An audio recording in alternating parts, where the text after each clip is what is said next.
નમસ્કાર દર્શક મિત્રો, નયા ભારત ન્યૂઝમાં તમારું હાર્દિક સ્વાગત છે। હું છું મંસૂરી શેરબાનુ।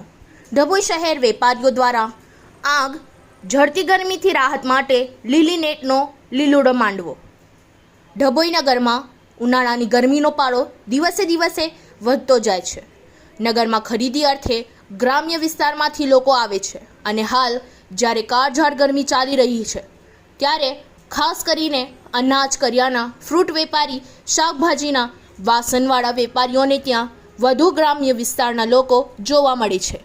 ત્યારે વેપારીઓ દ્વારા પણ ગ્રાહકોને ગરમીથી રાહત માત્ર ઠંડા પાણીના કુલર મૂકવા સાથે લીલી નેટ બાંધી છાંયડો કરાઈ રહ્યો છે। આકાશમાંથી આગ ઓગતી ગરમીમાં ન છૂટકે ગ્રામ્ય વિસ્તારમાંથી લોકો જીવન જરૂરિયાતની વસ્તુઓ લેવા માટે નગરમાં આવતા જોવા મળે છે। ગ્રામ્ય વિસ્તારમાંથી આવતા લોકોને ગરમીથી રાહત આપવા માટે ડભોઈ નગરના વેપારીઓ દ્વારા પોતાની દુકાન બહાર મુખ્ય માર્ગ પર ઊંચેથી લીલા રંગની નેટ સામસામી દુકાનોમાં ઉપરથી બાંધવામાં આવે છે, જેનાથી દુકાનોમાં તેમજ મુખ્ય માર્ગ પર છાંયડો રહે છે। હાલમાં લગ્નસરાની મોસમ પૂર બહારમાં ચાલે છે। કાપડના, વાસણના તેમજ બૂટ ચપ્પલના વેપારીઓને ત્યાં ઘરાકી વધુ જોવા મળે છે।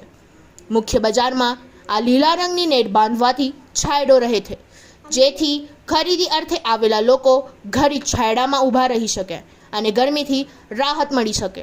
મૂર્ખ માર્ગ પર બજારોમાં લીલી નેટનો લીલુડો માંડવો બંધાયેલ જોવા મળી રહ્યો છે। Bureau report Lalabhai Bhatiyara. इस वीडियो को लाइक करें, हमारे चैनल को सब्सक्राइब कर बेल आइकन जरूर प्रेस करें।